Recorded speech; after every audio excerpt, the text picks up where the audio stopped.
See these berries? Turquoise, lavender, speckled white. They look beautiful, but don't be fooled. This vine is one of the most aggressive invaders in our region.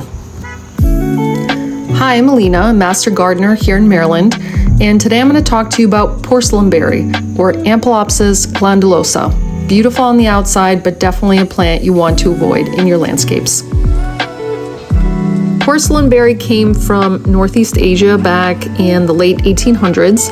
People planted it for its colorful fruit and ability to cover fences and trellises, but once it escaped gardens, it spread fast, and now it's found across much of the Northeast and Mid-Atlantic, including right here in Maryland.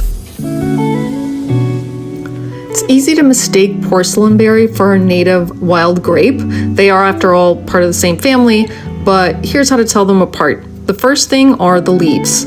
Porcelainberry can look heart-shaped, lobed, or somewhere in between, sometimes even all in the same vine. As you can see here, the leaves on this porcelainberry are all over the place.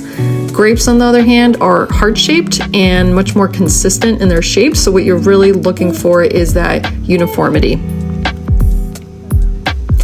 The second thing is the stem. Snap it open. Porcelainberry has white pith. Pith is that spongy central tissue of a stem.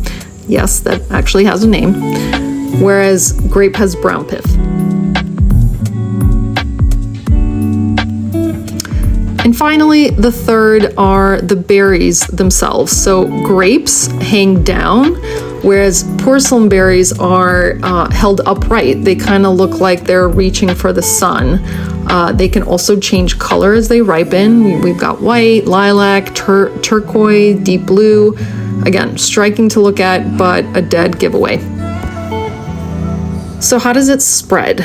The berries really are the problem. Birds, small animals, they eat them and they spread the seeds in their droppings, and seeds can survive in the soil for years. And the plant can resprout from its roots, making it a persistent long-term invader. So what can you do? If the vines are young, pull them in the spring or fall and get as much of the root as possible. If it's already fruiting, usually September, October in our area, clip off the berry clusters first and bag them for the trash, never the compost. That way you're not spreading seeds as you work. For larger vines, cut them at the base and then apply a systemic herbicide like Roundup to the stump. Just be sure to do that in the late summer, fall, when the plant is sending energy down to the roots, which is how the herbicide travels. So yes, porcelainberry is pretty, but it's trouble. If you see it in your yard, deal with it before it spreads. Are you dealing with a porcelainberry problem in your home garden? Have any successes or failures you want to share? Drop them in the comments. I'd love to hear from you. And check out my playlist on invasive plants for more ID and control experiments. Don't forget to subscribe so you don't miss any upcoming videos.